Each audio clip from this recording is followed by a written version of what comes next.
अस्सलामुअलैकुम। अच्छा, आज का टॉपिक पढ़ेंगे रैपापोर्ट लेबरिंग साइकिल। कि रैपापोर्ट लेबरिंग साइकिल जो है कहाँ पर होता है, इसकी क्या सिग्निफिकेंस यानी या क्या इम्पोर्टेंट है, इम्पोर्टेंस क्या है इसकी, किस किस कंडीशन में इंक्रीज़ होता है, ठीक है, और कहाँ पर होता है, लोकेशन, ओवरऑल इस चीज़ को देखेंगे।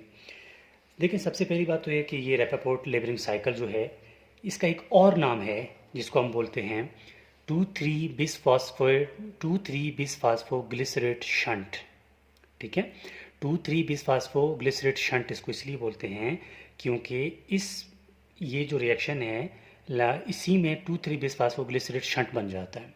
ठीक है, तो मैं लिखूँगा it is mainly concern with, ठीक है, it is mainly concern with synthesis of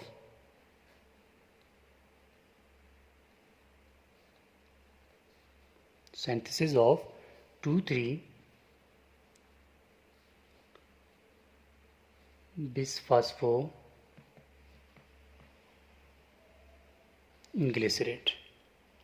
ठीक हो गया। मतलब क्या हुआ कि 2,3-बिसफास्फोग्लिसरेट शंट भी इसी को इसलिए बोलते हैं क्योंकि यहाँ पर 2,3-बिसफास्फोग्लिसरेट बन जाता है।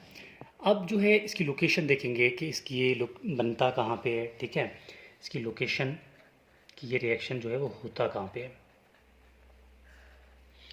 ये रिएक्शन जो है ये होता है रेड ब्लड सेल्स में, आरबीसीज में, रेड ब्लड सेल्स में।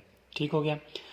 अब रिएक्शंस देखेंगे कि कैसे होता है ये। बिल्कुल, अगर आपको ग्लाइकोलाइसिस आती है तो ये बहुत आसान है।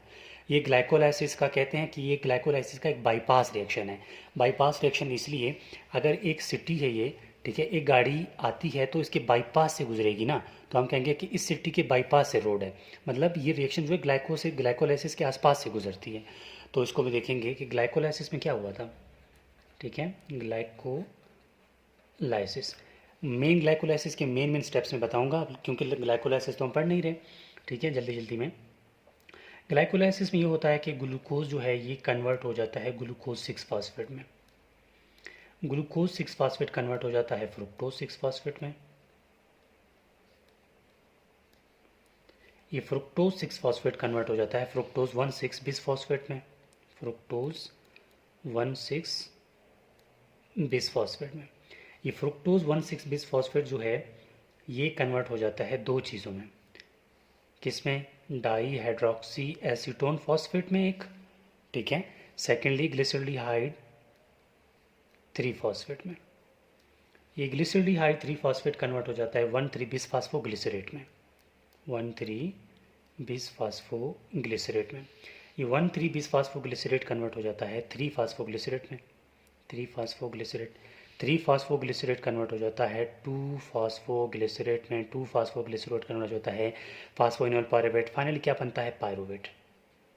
ये ग्लाइकोलाइसिस की एक पाथवे है, मतलब यही है ना ग्लाइकोलाइसिस। अब होता क्या है कि रैपोपोर्ट लेबरिंग साइकिल में क्या होता है कि ग्लिसरल्डिहाइड ये जो ग्लिसरल्डिहाइड 3 फास्फेट है ये कन्वर्ट हो जाता है 1,3-बिसफास्फोग्लिसरेट में। तो इस रिएक्शन में ये होता है कि 1,3-बिसफास्फोग्लिसरेट कन्वर्ट हो जाता है 2,3-बिसफास्फोग्लिसरेट में। ठीक है, 2,3-बिसफास्फोग्लिसरेट में क्या होता है कि कार्बन 1 पे है ना फॉस्फेट यहाँ पे, तो कार्बन 1 से एक फॉस्फेट रिमूव हो जाता है, कार्बन 2 पे जाता है एक फॉस्फेट, तो इसका नाम 1,3-बिसफास्फोग्लिसरेट से ख़त्म होके 2,3-बिसफास्फोग्लिसरेट बन जाता है। ठीक है, और यहाँ पर जो इंजाइम काम करेगा यहाँ पर, यानी कि जो इंजाइम इस एक्टिविटी को करवाता है उसका नाम है 2,3-बिसफास्फोग्लिसरेट म्यूटेज। ठीक है, 2,3-बिस यानी कि ये पूरा 2,3-बिसफास्फोग्लिसरेट म्यूटेज, इस इंजाइम को, ये इंजाइम क्या करवाता है? इस रिएक्शन को करवाता है। यहाँ तक समझ आ गई? फिर क्या होता है कि ये 2,3-बिसफास्फोग्लिसरेट कन्वर्ट हो जाता है रिवर्स, यानी कि दोबारा कन्वर्ट हो जाता है किस में? 2,3-बिसफास्फोग्लिसरेट कन्वर्ट हो जाता है 3 फास्फोग्लिसरेट में। ठीक है, 3 फास्फोग्लिसरेट में कन्वर्ट हो जाता है। तब यहाँ एंजाइम क्या है, यहाँ पर भी यही एंजाइम है 2,3 बिस फास्फोग्लिसरेट फॉस्फेटेज, ठीक है, फॉस्फेटेज। यहाँ म्यूटेज है तो यहाँ फॉस्फेटेज है, ठीक हो गया। अब दोबारा समझते हैं, ग्लाइकोलाइसिस क्या था, डायरेक्टली पाथवे जा रहा था, ठीक है। अब इस रिएक्शन में क्या होता है कि रिएक्शन आती है, पहले कन्वर्ट हो जाती है 2,3 बिस फास्फोग्लिसरेट में, फिर ये रिवर्स 2,3 बिस फास्फोग्लिसरेट कन्वर्ट हो जाता है 3 फास्फोग्लिसरेट में, ठीक है। अब ये रिएक्शन ऐसे क्यों हो रहा है, ठीक है, लाजमी बात है कुछ सिग्निफिकेंट तो होगा ना, ठीक है। सिग्निफिकेंट से पहले हम ये देखेंगे कि कौन कौन से कंडीशन में ये इंक्रीज हो रहा है, ठीक है। चलो पहले इसकी सिग्निफिकेंस देखते हैं, तब हमें कंडीशन की समझ आएगी। ये एरिथ्रोसाइट में होता है, ठीक है, आरबीसीज में होता है। अब इसके इंपॉर्टेंस, ठीक है, इंपॉर्टेंस मैं यहाँ पर लिख रहा हूँ।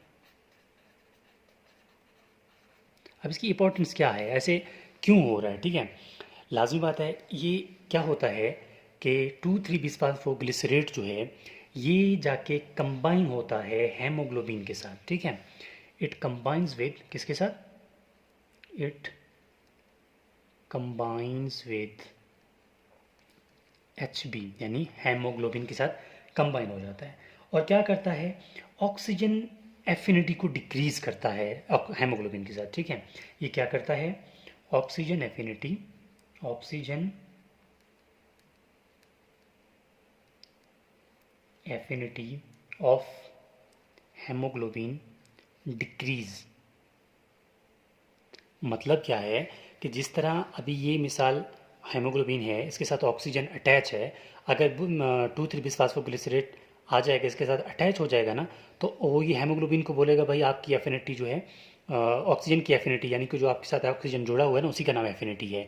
तो अब जितना भी ऑक्सीजन आपके पास है ना उसको छोड़ दो, ठीक है, दाव हम दोनों चलते हैं। तो वो ऑक्सीजन क्या करता है, वो जब हेमोग्लोबिन ऑक्सीजन को छोड़ देता है तो वही ऑक्सीजन टिश्यूज़ को मिल जाता है, हमें भी यही चाहिए ना। तो किसके बरक्स क्या होगा, एज अ रिजल्ट क्या होगा, unloading of oxygen to the tissues. हमारा काम भी, मकसद भी यही था कि ऑक्सीजन को क्या करना है, टिश्यूज़ तक पहुंचाना है।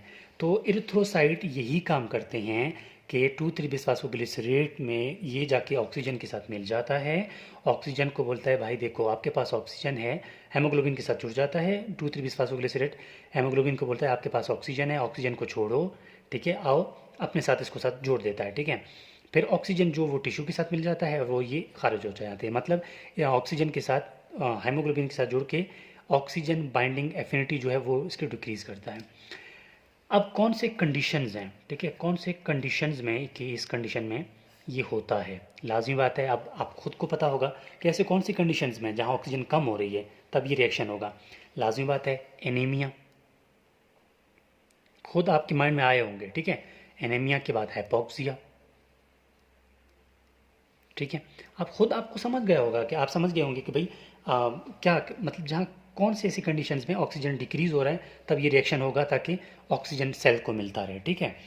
एनीमिया में होता है, हाइपोक्सी में होता है, या हाई एल्टीट्यूड की जगह पर आप जाते हैं, ठीक है, वहाँ पर भी हाई एल्टीट्यूड की जगह पर जाते हैं तब भी हो जाता है, और फीटल टिश्यू, ठीक है, यहाँ पर ऑक्सीजन की डेफिशिएंसी हो जाती है, तब दैट्स वाई ये रिएक्शन होता है, ठीक है। इसको क्या बोलते हैं, रेपोबोर्ट लैब्रिंग साइकिल।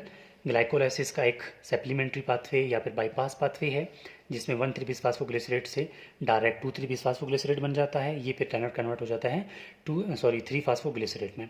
तो ये ओवरऑल रिएक्शन होता है ताकि ये चीज़ें सामने आ जाएँ। इसके अलावा ये मेरा व्हाट्सएप नंबर है, आप में से किसी स्टूडेंट को किसी टॉपिक में मसला आ रहा है तो मुझसे शेयर कर सकते हैं ताकि आपके लिए वो टॉपिक बना दिया जाए। और ये वीडियो जो बन गई है ये भी एक स्टूडेंट के रिक्वेस्ट की वजह से था। सो डॉक्टर होपफुली आपको समझ आ गया होगा, आप इसको देखें, फिर भी कोई क्वेश्चन है तो आप कमेंट बॉक्स में कमेंट कर सकते हैं जो भी आपको समझ ना आया हो। तो दिस इज़ होल अबाउट रेबाबोट लैब्रिंग साइकिल, कि क्या होता है, क्यों होता है, कहाँ होता है, कैसे होता है, किस किस कंडीशन में इंक्रीज़ होता है, ठीक है, इंपॉर्टेंस क्या है, ओवरऑल वो चीज़ें हैं। होपफुली आपको समझ आ गया होगा। Thank you.